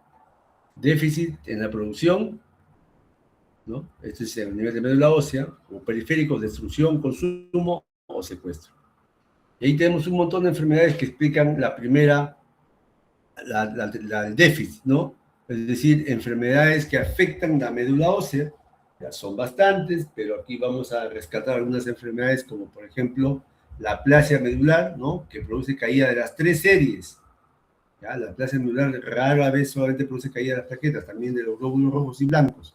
O el síndrome mielodisplásico también produce pancitopenia, ¿no? Las leucemias pueden producir pancitopenia. Cualquier cáncer que dañe la médula ósea puede producir pancitopenia, entre ellas la trombocitopenia. Anemias carenciales, ¿no?, como déficit de ácido fólico, vitamina B12, hierro, también pueden producir microplaquetas, plaquetas pequeñas, pues, ¿no? Y otras enfermedades, ¿no? Infecciones como dengue, VIH, tuberculosis, parvovirus, inducida por alcoholismo, ¿no?, o fármaco. Y también hay trombocitopenias hereditarias, que no es el caso de nosotros, ¿no?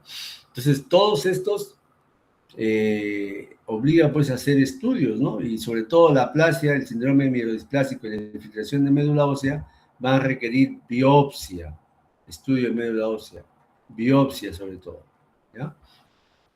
Muy bien. El otro mecanismo, que es el más frecuente, es el que vamos a ver hoy día, es destrucción de las plaquetas, ¿no? Destrucción y consumo. Destrucción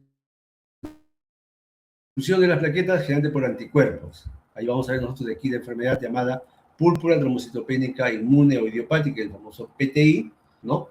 Que es el cuerpo produce anticuerpos, autoanticuerpos que destruyen a las plaquetas, o anticuerpos por otras enfermedades, ¿no? Como el lupus, síndrome antifosfolipídico, el dengue, ¿no? En el cual ocurre una reacción cruzada por la proteína NS1, que es el virus del dengue, que reacciona anticuerpos que van a reaccionar de manera cruzada con las plaquetas, ¿no? El otro mecanismo es el consumo de plaquetas, ¿no? Aquí les decía, pues, que había, bueno, cuando uno hace un frote de sangre periférica, puede haber un elemento clínico llamado esquistocito. ¿Ya? Entonces, el esquistocito me dice que los glóbulos rojos se están destruyendo, pero también las plaquetas. ¿Ya? Entonces, las plaquetas se consumen. ¿Cómo se consumen? Forman trombos, pues. Las plaquetas forman trombos, ¿ya? Pues ahí se consumen, y sobre esos trombos vienen los glóbulos rojos y se destruyen. Cuando chocan con estos trombos, se destruyen, se lisan. Por eso que este tipo de trombocitopenia por consumo se acompaña de anemia hemolítica también, ¿ya? Las enfermedades que consumen plaquetas, la púrpura trombocitopénica trombótica, que es una enfermedad catastrófica, grave, mortal, ¿no? El síndrome urémico hemolítico o SHU en niños, coagulación intravascular diseminada. Todas estas enfermedades producen consumo de plaquetas, formando trombos o agregados de plaquetas, ¿ya? Bueno, ahí se forma. Es el mecanismo. Acá se destruye, ¿no? Acá el glóbulo, la plaquetita, tiene un anticuerpo y eso se destruye, los macrófagos lo destruyen. Acá no, acá se consumen las plaquetas dentro de los vasos sanguíneos, generalmente. Dentro de los sanguíneos. Bien. El tercer mecanismo es el secuestro de plaquetas en el vaso, por muchas enfermedades, ¿no? Sobre todo cirrosis e insuficiencia cardíaca, ¿no? Que son las que más secuestran plaquetas en el vaso, ¿no? Es decir, las plaquetas no están destruidas, están secuestradas en el vaso, pero de ahí van siendo destruidas por los macrófagos y al final el número desciende, ¿no? Bien. Esto es importante que ustedes sepan que, si bien es cierto, menos de 100.000 es plaquetopenia, pero el riesgo aumenta, ¿no? Mientras menos es el número de plaquetas, el riesgo es mayor. De tal manera que cuando un paciente tiene entre 50.000 a 100.000 plaquetas, no hay ningún riesgo de sangrado. El paciente puede ser operado, puede ser intervenido, a pesar que tiene plaquetopenia. Leve, podríamos decirlo. Entonces, no contraindica las enfermedades, las operaciones. Si ya bajan las plaquetas menos de 30.000, menos de 50.000, o sea, de 30.000 a 150.000, ya aparecen ciertos hematomas cuando el paciente le hacen cirugía menores, porque una extracción de diente puede sangrar con este número de plaquetas. Si ya bajan las plaquetas a menos de 30.000, ya entonces aparecen ya lesiones en la piel, ya entonces hematomas o sanguopetecias, ¿no? Y si es menos de 10.000, ya esto es una urgencia, ¿no? Esto no podemos esperar. Aquí el paciente se nos muere. Tenemos que ponerle al toque plaquetas, transfusión de urgente de plaquetas, ya cuando tiene menos de 10.000. Bien. Entonces vamos a ver la enfermedad del PTI, que es una enfermedad por destrucción de anticuerpos, ¿no? De las plaquetas. ¿Y cómo se presenta el paciente? Miren, al igual que en los casos anteriores, esta es una mujer joven, esto es casi lo clásico, mujer, la edad, joven, previamente sana, ojo. Entonces, de un momento a otro está presentando petequias en extremidades inferiores y equimos en embarazo de hace 5 días, un tipo corto, un poco de sangrado en las encías, no hay fiebre, no hay pérdida de peso, petequias y equimos, un leve sangrado, no hay más. No hay ganglios, no hay hepatomegalia, por si acaso. Y en el hemograma, miren, esto es clave, a ver, porque esto pregunto en el examen. El hemograma de un paciente con PTI generalmente solo se altera el número de plaquetas. El resto, los leucocitos de los glóbulos rojos, salvo pues que haya mucha pérdida, mucho sangrado, puede haber una anemia leve, ¿no? pero no es lo frecuente. Lo frecuente es que el paciente solamente tenga disminuida en el hemograma las plaquetas. El resto es normal. Los reticulocitos también es normal, ya no suele aumentar, no hay actividad hemolítica porque es plaquetas. El LDH casi normal, ¿no? La bilirrubina normal, o sea, los exámenes de sangre, incluso el perfil de coagulación es normal. ¿De acuerdo? Test de Coombs, directo negativo, no tiene nada que ver ahí el test de Coombs, pero igual sale negativo, ¿ya? Sobre todo para descartar, pues, que vaya a ser, pues, algún proceso de autoinmunidad, ¿no? Que no solamente comprometa plaquetas, sino también glóbulos rojos. Pero bueno, el test de Coombs, ¿no? Y en el frotis las plaquetas están muy disminuidas, ¿no? Algunas de gran tamaño, sin exquisocitos ni blastos. Ahí es importante también descartar algunas enfermedades que pueden estar originando un PTI, como lupus, ¿no? Vasculitis, hepatitis B, perdón, C y VIH. Entonces, este es lo clásico de un paciente que tiene trombocitopenia, PTI, ¿no? O trombocitopenia inmune. Paciente previamente sano, ¿no? Que presenta trastornos en la piel y en mucosas, ¿no? Bien. Entonces, esta enfermedad, el 80%, miren, no se conoce la causa, pues se llama idiopática. ¿Ya? 80% de los casos no se conoce la causa. Esto es lo que se conoce como PTI primaria, que es lo más común. O sea, de cada 10 pacientes, 8 no le encontramos la causa. Por más que le buscamos, no encontramos la causa. Y 2 son secundarios a lupus, antifosfolipídico, Evans, VIH, etc. O sea, sí hay una causa aparente. Sea un trastorno autoinmunitario, sea una enfermedad autoinmune, una neoplasia maligna, una infección o fármacos. ¿Ya? Entonces, lo más frecuente es la idiopática, la PTI primaria, ¿no? Y solamente se altera el número de plaquetas, ¿no? Menos de 100.000, nada más. El resto del hemograma está normal, ¿ya? Hay unos autoanticuerpos, ¿no? Que se forman en las plaquetas, ¿no? Las plaquetas, acá está, la plaqueta tiene anticuerpos, ¿no? Tiene glucoproteínas en su superficie, perdón. Son glucoproteínas que le va a permitir unirse a otras plaquetas y formar el tapón hemostático.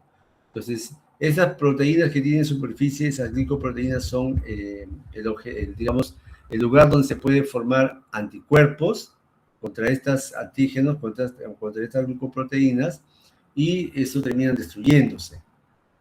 ¿Ya? Entonces, aquí, por ejemplo, hay unas plaquetas, ¿no? Que se están rodeando de anticuerpos, ¿no? Anticuerpos. Esos anticuerpos que son producidos por los linfocitos B, ¿no? O estos anticuerpos se pegan a las plaquetas y así en esa forma son atrapadas por los macrófagos del vaso y son destruidas. ¿Ya? Muy bien. Entonces, se forma pues el famoso complejo antígeno-anticuerpo, ¿ya? Claro, anticuerpo-plaqueta, ¿no? Aquí tenemos la plaquetita, se forma el anticuerpo, se pega encima, y de esa manera el macrófago los va a eliminar, como está acá, ¿no? Acá hay un macrófago que está destruyendo una plaqueta que está pegada con su anticuerpo. ¿Ya? Bueno, esto es un proceso fisiológico que ustedes ya lo van a destruir, a repasar. La clínica de la trombocitopenia inmune, ¿no? Clínica en piel y mucosas. Nuevamente hago la repetición, porque a veces no se confunden, ¿no? Petequias, púrpuras secas, epistaxis, gingivomorragia, equimosis, hemorragia severa. No hay esplenomegalia ni adenopatía, por si acaso. Y puede durar meses o años, o sea, se puede cronificar, sí. Y en algunos pacientes son asintomáticos, ¿no? Viven con las plaquetas bajas, pero no hacen síntomas. Entonces hay que descartar las causas secundarias obligatoriamente. A pesar que un 20% es secundario, hay que descartar sobre todo lupus, ¿no? Vasculitis, o sea, hacer una serie de estudios, y si salen todos negativos, recién decimos que es un PTI. Por eso este es un diagnóstico de exclusión, ¿ya? El hemograma, solamente las plaquetas disminuidas, el resto no está afectado.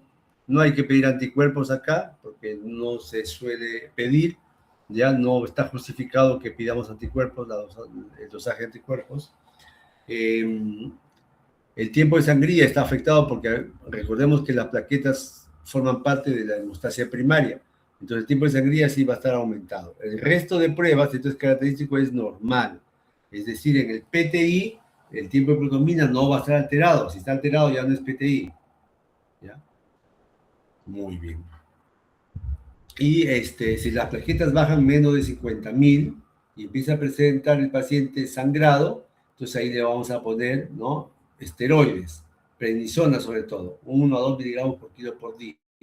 Pero si el paciente, además de sangrado, empieza a ver ya compromiso hemodinámico, el paciente está con hipotensión, está entrando al shock, entonces el paciente ya es grave, tenemos que darle, ya no en vía oral, sino pulsos de metilprednisolona 1 gramo por día por 3 días. Además de transfusión de plaquetas, inmunoglobulinas, etcétera, ¿no? O sea, proteger al paciente un poco más. Aquí tenemos que darle inmediatamente tratamiento urgente. Entonces, ya hemos visto que el tratamiento de primera línea es la prednisona, ¿no?, cuando son leves o asintomáticas, pero cuando ya es grave, ¿no?, ya nosotros tenemos que emplear la metilprednisolona, ¿no?, como fármaco, o sea, corticoide endovenoso, en pulsos, de acá, en pulsos, ¿no?, 3 días de pulsos. También le podemos poner este medicamento que es para disminuir el sangrado, ácido tranexámico, ¿no? Y si es necesario ponerle plaquetas, hay que ponerle pues las plaquetas. Recordando que un concentrado de plaquetas aumenta el recuento entre 5.000 a 10.000, ¿no? Muy bien. También se pueden usar algunos receptores de la trombopoietina, que es la sustancia que estimula, la hormona que estimula el crecimiento de las plaquetas, y hay algunos ya receptores sintéticos, ¿no?, como el trombobag, que puede estimular el crecimiento de plaquetas. De este cuadrito, lo que quisiera que recuerden es esto, miren, ¿por qué elegimos metilprednisolona? Porque miren, el 40% de pacientes tiene todavía, o sea, tiene una buena respuesta hasta el año, ¿ya? Entonces, por eso es que usamos, ¿no? Porque su respuesta es casi hasta el año dura la respuesta a metilprednisolona, a diferencia de otros corticoides que solamente duran 6 meses el efecto. Entonces, por eso es que la metilprednisolona se usa como tratamiento en pacientes con PTI grave. Bien.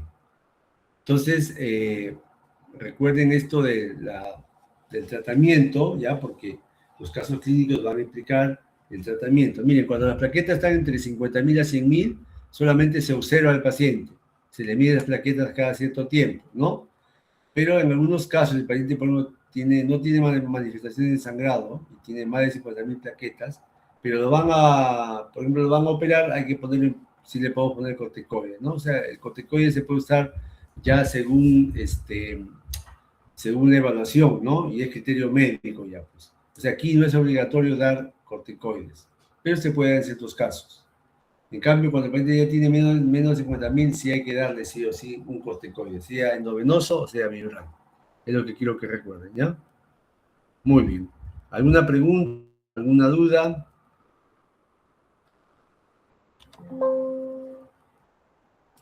¿Se entendió?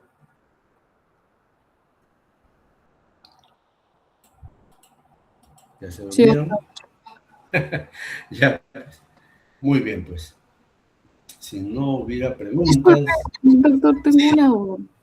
A ver, No, pregunta. es que no escuché bien uno de los valores que dijo que en el examen que no debía variar, creo que era aumentado nada más.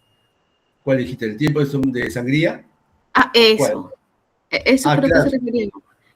Sí. Eso no debía variar, solo debía aparecer como aumentado. Claro, o sea, cuando las plaquetas disminuyen, el tiempo de sangría es el que aumenta. Entonces, normalmente el tiempo de sangría es hasta 7 minutos en un paciente que tiene las plaquetas normales, ¿no? Pero si esa persona, sus plaquetas bajan, menos de 100.000, el tiempo de sangría va a aumentar. Entonces, no se va a poder operar en esas condiciones, porque va a sangrar, va a demorar más tiempo en formarse el tapón hemostático primario. Entonces, no se aconseja operar a un paciente en esas condiciones. Habría que esperar, corregir las plaquetas, ver la manera, pues, ¿no? Pero que ese tipo de sangrado o sangría esté normal. ¿Ya? Ah, ok, doctor, esa era mi duda, gracias. Ya, no se preocupe. ¿Alguna pregunta más? ¿Dudas?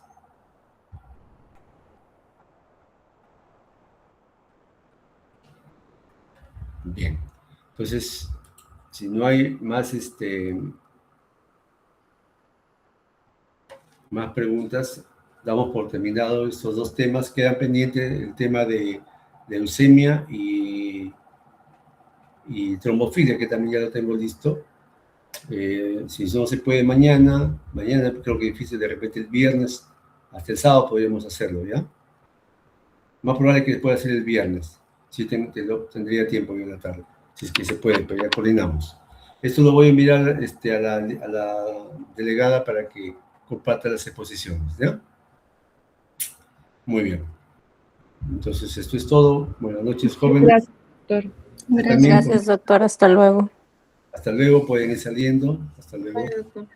Muy bien, descansen, yo también estoy cansado, ¿ya?